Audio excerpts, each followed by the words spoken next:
আপনাদেরকে। আমরা বিরতির আগে ইস্তেগফার নিয়ে আলোচনা করছিলাম। যে মৌলানা রিয়াদ, আমরা যে কথাটি বলছিলাম, রাসূল করিম সাল্লাল্লাহু আলাইহি ওয়াসাল্লাম দৈনিক 70 বার অথবা কোন কোন বর্ণনায় 100 বার আল্লাহর প্যারা নবী ইস্তেগফার করতেন। নবীজি তো মাসুম ছিলেন, তো এরপরেও এই ইস্তেগফার, এটার হেতু কি, কারণটা কি? চমৎকার, আপনি খুবই গুরুত্বপূর্ণ একটি কথা বলেছেন। এই ক্ষেত্রে আমাদের আকীদা পোষণ করতে হবে।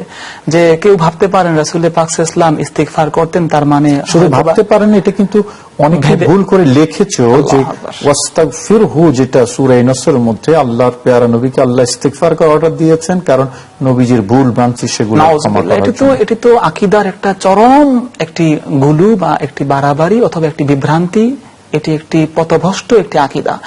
এই আকীদা কেন আমরা পোষণ করব? কারণ আল্লাহ রাসূল সাল্লাল্লাহু আলাইহি ওয়াসাল্লাম যখন নামাজ পড়তেন, এত বেশি নামাজ পড়তেন, আল্লাহ রাসূলকে সাহাবায়ে কেরাম বলেন, হুজুর আপনার কি পূর্বাপর যত অপরাধ আছে সবগুলোকে, আপনি তো মাসুম, আপনার তো কোনো গুনাহ নাই, তো আপনি কেন এত বেশি কষ্ট করেন, এত বেশি ইস্তিগফার করেন, এত নামাজ পড়েন?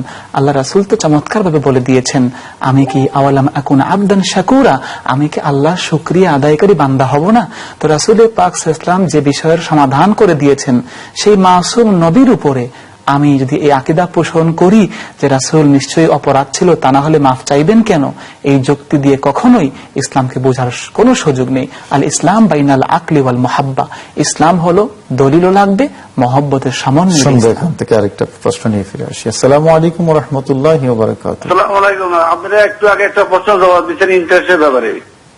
কিসের ব্যাপারে? ইন্টারেস্ট, তো যে লোক ইন্টারেস্টের চাকরি করে ইন্টারেস্ট নেওয়া যাবে না, লাভ নেওয়া যাবে। ইসলামী ব্যাংক বলে লাভ, অন্য অন্য ব্যাংক বলে ইন্টারেস্ট। তাহলে লাভ বলতে বোঝা হচ্ছে আপনার সম্পত্তি বিক্রি করার কত লাভ করছে সেটার অংশ আমাকে দিবেন, আর ইন্টারেস্ট কিন্তু এক জিনিস তো একটাই, কোনটা সঠিক সেটা ক্লিয়ার করতেছেন না কেন আপনারা? ধন্যবাদ আপনাকে। আসলে ঠিকই বলেছেন আপনি, ইন্টারেস্ট এবং লাভ দুটা কিন্তু আলাদা জিনিস। মূল বিষয়টা হলো ইসলামের যে বিজনেস পলিসি, সেটা আর জেনারেল বিজনেস পলিসির মধ্যে আকাশ পাতাল তফাৎ আছে। মনে রাখতে হবে, ইসলাম সুদকে হারাম করেছে কিন্তু ব্যবসাকে জায়েজ করেছে। সুদ এবং ব্যবসার মধ্যে পার্থক্যটা খুব সূক্ষ্ম, বুঝতে অনেক মজা। আমরা বাইয়ে মোদারাবা, রাসূল করিম সাল্লাল্লাহু আলাইহি ওয়াসাল্লাম 1400 বছর আগে হালাল ব্যবসা বাণিজ্যের যে একটা দরজা উন্মুক্ত করে গিয়েছেন, অদূনা বিশ্বে সেটাই ইফেক্টিভ হিসেবে প্রমাণিত হচ্ছে এবং ইনশাআল্লাহ হবে।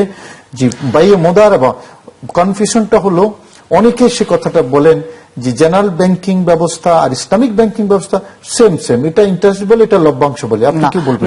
এখানে একটা অনেক বড় পার্থক্য আছে, আমাদেরকে খেয়াল করতে হবে। ইসলাম কিন্তু কেবল গুটি কয়েক ইবাদতের নাম নয়, ইসলাম এই ব্যবসার ক্ষেত্রে বলেছে। রাসূল বলেছেন আলাইকুম বিত্তিজারা ফাইন্না তিসআতা আসিরাতার রিজকি ফিহা।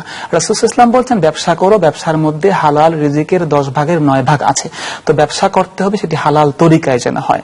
আল্লাহ রাসূলের এক সাহাবী বললেন, হুজুর আমার কাছে 1 কেজি নরমাল খেজুর ছিল, আমি সেই 1 কেজি ভালো খেজুর ছিল, 2 কেজি নরমাল খেজুর ছিল, এই 2 কেজি খেজুর দিয়ে 1 কেজি ভালো খেজুর নিলাম। রাসূল বললেন যে না, এটি ঠিক হলো না, তুমি একই বস্তু খেজুর আর খেজুরের মধ্যে তুমি অতিরিক্ত লেনদেন করলা, ঠিক নয়। তোমার 2 কেজির দাম যা, 1 কেজির ভালো খেজুরের দাম তা, তাহলে তুমি আগে এটি বিক্রি করে দিয়ে ওই টাকা দিয়ে ভালো 1 কেজি খেজুর কিনে নাও। পার্থক্যটা কি? অর্থাৎ এই যে ইন্টারেস্ট এবং লভ্যাংশ বলি, সেই জায়গার মধ্যে পার্থক্যটা পার্থক্য স্পষ্ট পার্থক্য, যে আমি এখানে ব্যবসা করে, আমি এই যেমন আল্লাহ রাসূল সাল্লাল্লাহু আলাইহি ওয়াসাল্লাম যখন সাহাবীকে বলেন তুমি ব্যবসার মাধ্যমে ওই টাকা দিয়ে এই জিনিসটা কেনো, তাহলে হালাল হয়ে যাবে। যদি একই জিনিস টাকা আমি নিলাম, ওই টাকার বিনিময়ে আমি কিছু সময় কাটিয়ে আমি আপনাকে বা কাউকে, আমার যে গ্রহীতা তাকে আমি অতিরিক্ত টাকা দিলাম, এটি কিন্তু হালাল হলো না। টাকার বিনিময়ে টাকা নিলাম, কিন্তু আমি এই টাকা দিয়ে যদি আমি মাল সম্পদ কিনি, সেটা দিয়ে আমি ব্যবসা বাণিজ্য করি, তার একটি লভ্যাংশ তাকে দিলাম, যেটা বাইয়ে মুদারাবা বলা হয়। অর্থাৎ টাকা একজনের পণ্যের বিনিময়ে, আর বাইয়ে মুশারাকা সেখানে ব্যবসা আমার, শ্রম আমার, আমি দুজন মিলে একটা ব্যবসা শুরু করলাম, দুজনে ইনভেস্ট করলাম, দুজনে সমান সময় দিলাম, লাভ যা হলো ভাগ করে নিলাম। জি, আরেকটা প্রশ্ন আছে, ফিরে আসি। আসসালামু আলাইকুম ওয়া রাহমাতুল্লাহ। ওয়ালাইকুম আসসালাম। আসসালামু আলাইকুম। আমি লুৎফর রহমান বলছি বিরাসার ব্রাহ্মণবাড়িয়া থেকে। জি জি বলুন।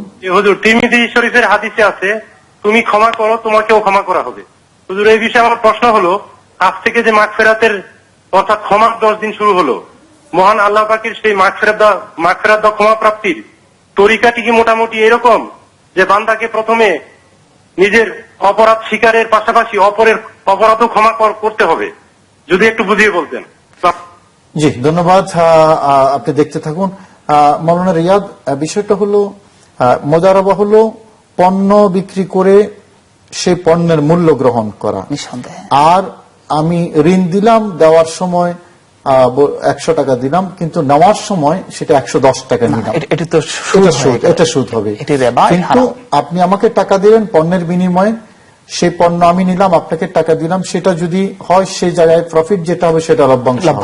ইসলামিক ব্যাংকিং এবং জেনারেল ব্যাংকিং এর মধ্যে এই হলো মৌলিক একটা পার্থক্য। এবং আসলে ইসলামিক ব্যাংকিং এই একটা সূত্রের উপরে মূলত দাঁড়িয়ে আছে, মুদারাবার যে বিষয়টা সেটা। এবং এটার উপর এটাকেই গোটা বিশ্ব আজকে মেনে নিয়েছে। আজকে আমেরিকায় 237টি ব্যাংক গত 2 বছরে বন্ধ হয়ে গেছে, হাই রেট অফ ইন্টারেস্ট। তারা আজকে সুদকে সবাই না করে দিয়েছে। গোটা বিশ্ব আজকে ইসলামী ব্যাংকিং এর দিকে, অর্থাৎ আমি ইসলামী ব্যাংকিং বলতে আমাদের কোন নির্দিষ্ট ব্যাংকের কথা বলছি না, বরং রাসূল পাক ব্যবস্থাপনা রাসূল পাক ইসলামের প্রদর্শিত যে পন্থা, সেটিকে তারা মনে করেছে এটি একমাত্র পথ, যেখানে কেউ তারা কোনোভাবে জুলুম নির্যাতনের শিকার হবে না, অথবা কেউ ক্ষতিগ্রস্ত আর কেউ খুব বেশি লভ্যাংশ পেয়ে অনেক উঁচুতে চলে যাবে, সেটির সুযোগ ইসলাম। আরেকটা প্রশ্ন এসছে ক্ষমা করার বিষয়ে, যে নিজে ক্ষমা করে আল্লাহর ক্ষমা প্রার্থনা, মানে অন্যকে ক্ষমা করে তারপর আল্লাহর কাছে ক্ষমা চাওয়া। এটি একটা হাদিস আল্লাহ রাসূল ইসলাম বলে দিয়েছেন যে তুমি ইরহাম মানফিল দুনিয়া মানফিল আরদ ইয়ারহামুকুম মানফিস সামা। এটা একটা হাদিস, আমাদের ভাই সম্ভবত এই হাদিসটি বলেছেন। আরেকটা হাদিস আছে মাল্লা ইয়ারহাম লা ইউরহাম। হ্যাঁ, আল্লাহ রাসূল বলেছেন যে নিজে রহমত করবে না, দয়া করবে না, সে আল্লাহর পক্ষ থেকে দয়া পাবে না। হ্যাঁ, অপর ভাইয়ের প্রতি দয়া করা, আমাদের হাতে সময় কম, সংক্ষেপে বলতে হবে। অপর ভাইয়ের প্রতি দয়া করা এটা তো অনেক বড় আমল। আল্লাহ রাসূল নিজে মাফ করতেন। রাসূল বলেছেন অন্যের অপরাধকে ক্ষমার চোখে দেখো, মান সাতারা মুসলিমান সাতারাল্লাহু ইয়াউমাল কিয়ামা। যে দুনিয়ায় অপর ব্যক্তিকে মাফ করবে, তার একটি অপরাধকে চুপিয়ে রাখবে, আল্লাহ পাক কিয়ামতে তার অনেক বড় অপরাধকে গোপন করে রাখবেন। শুধু দর্শক, দেখতে দেখতে ওরসেলাইন রমজানুল মুবারক অনুষ্ঠানের একেবারে শেষ পর্যায়ে আপনাদের আমন্ত্রণ জানাচ্ছি একটা বিজ্ঞাপন বিরতির পর আপনাদের অত্যন্ত প্রিয় কাফেলা অনুষ্ঠান দেখার জন্য। তার আগে আমরা বিদায় নিচ্ছি। ভালো থাকুন, সুস্থ থাকুন। আসসালামু আলাইকুম ওয়া রাহমাতুল্লাহি ওয়া বারাকাতুহু।